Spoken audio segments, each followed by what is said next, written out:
दोस्तों, मैं आपका होस्ट और दोस्त तारिक अनवर रहमानी। देश का संदेश इस वीकली प्रोग्राम में आप सभी का स्वागत है।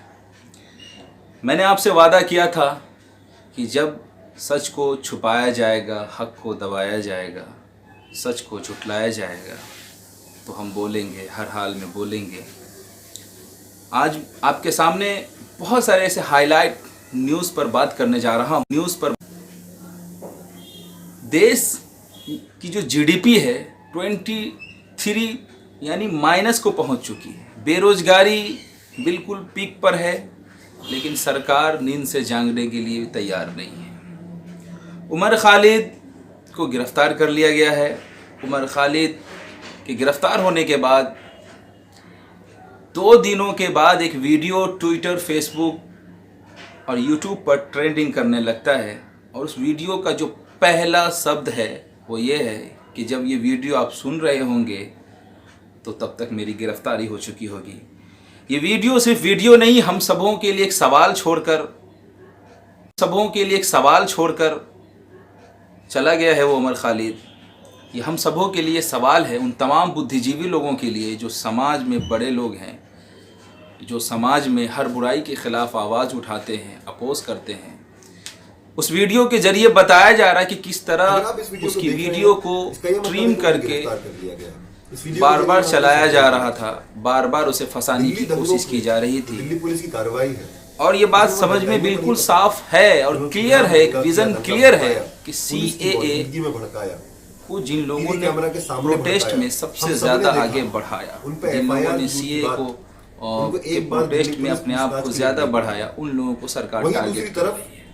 सवाल है सरकार से, सरकार की नीतियों का, कि सरकार कॉन्स्टिट्यूशन मानती है या NRC का विरोध कर रहे हैं। सवाल इसलिए है उनको झूठे मुकदमों में कोई अगर सरकार की गलत नीतियों के खिलाफ कोई अपोज करता नौजवानों को है गिरफ्तार कर लिया है, या फिर कोई कई महीने से मुझको भी गिरफ्तार CAA के खिलाफ झूठे बयान करता है, क्या वो गैर कानूनी है, वो कानून से बाहर है, क्या वो देशद्रोह हो गया, क्या वो गुनहगार हो गया? कब से इस देश में किसी को अपोज करना, किसी की गलत नीतियों के खिलाफ आवाज उठाना इस देश में कब से गुनाह होने लगा, कब से उसे मुजरिम करार देने लगा? ये तो सरकार जब कभी कुछ ऐसा गलत स्टेप उठाती है या उसकी नीतियों को सामने वाली पार्टी या अपोजिशन पसंद नहीं करे तो उसके खिलाफ मोर्चा निकालते हैं, उसके खिलाफ प्रदर्शन होते हैं, शांति प्रदर्शन होते हैं। कभी इसको ऐसा ये नहीं कहा गया कि ये एंटी नेशन है या एंटी कॉन्स्टिट्यूशन है। भी इसको ऐसा ये नहीं कहा गया कि ये एंटी नेशन है या एंटी कॉन्स्टिट्यूशन है। लेकिन अब क्यों टारगेट किया जा रहा है? सफूरा, दिवागना, फातिमा, खालिद, सैफुल्ला और गुलफिसा, उसमें से कुछ ऐसे हैं जो अब तक जेल में हैं और कुछ छूट चुके। अब उमर खालिद है।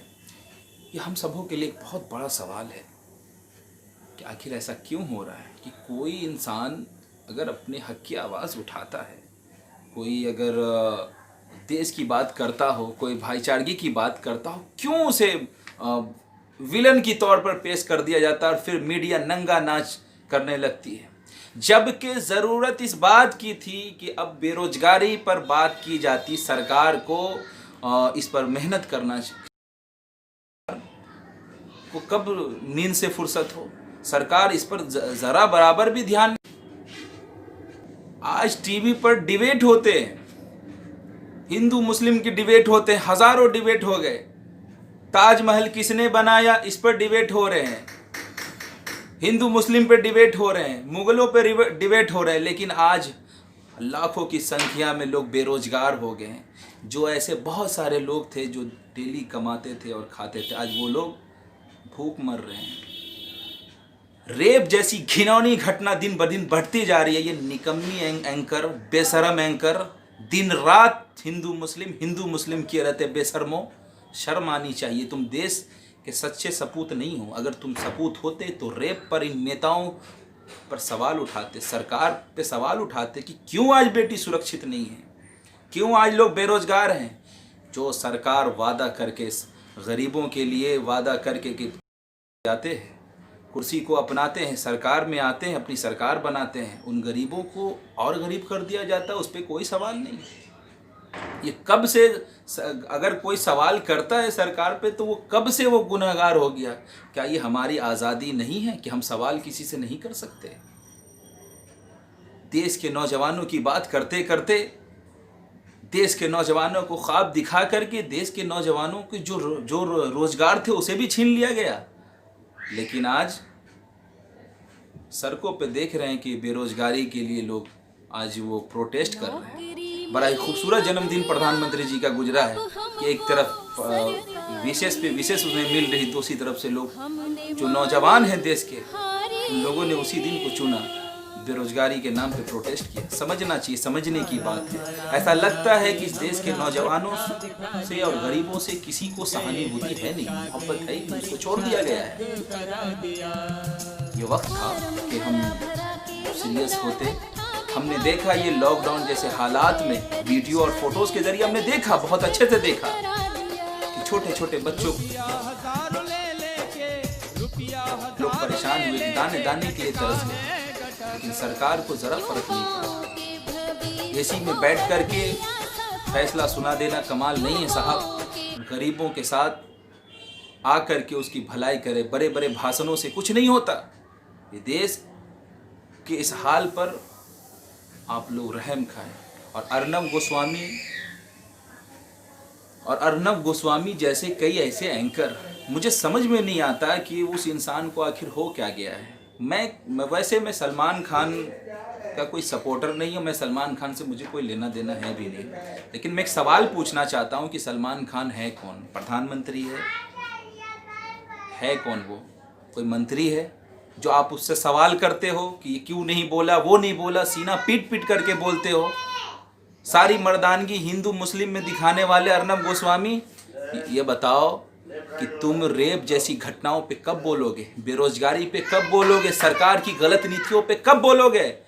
बेशरम कहेंगे, कुछ तो शर्म कर लो, कुछ तो अपने देश की खातिर कुछ तो काम कर लो। कि कब तक हिंदू मुस्लिम की बात करोगे? GDP -23 को पहुंच गया है।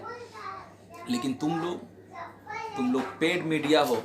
मीडिया का काम ये था कि हर सवाल जो गलत नीति है, जो गलत नीति सरकार की है, उस पर हम अपोज करते, उसका साथ देते। लेकिन नहीं, हम सरकार का साथ देते। जो सरकार के खिलाफ हो हम उसे गुनहगार बना देते हैं, हम फैसला पहले सुना देते हैं।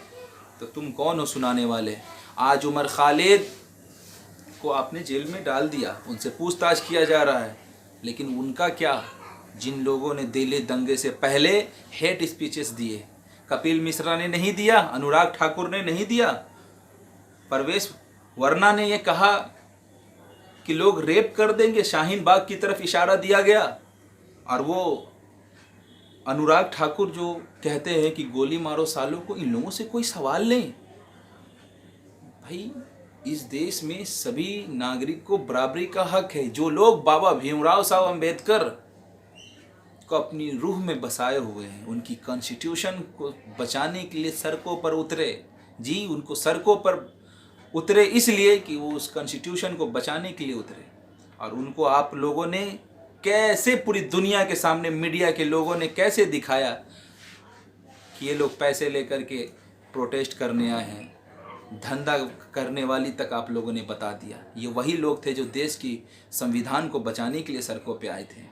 और जिन लोगों ने दंगा भड़काने की कोशिश की, जिन लोगों ने हेट स्पीचेस दिए, उन लोगों से पूछताछ भी नहीं। लेकिन जिन लोगों ने CA का प्रोटेस्ट किया, उसको अपने जेल में भेज दिया। यानी कि जो कोई आवाज़ उठाएगा, जो सरकार की नीतियों के खिलाफ बोलेगा, आप उसको जेल में भेज देंगे।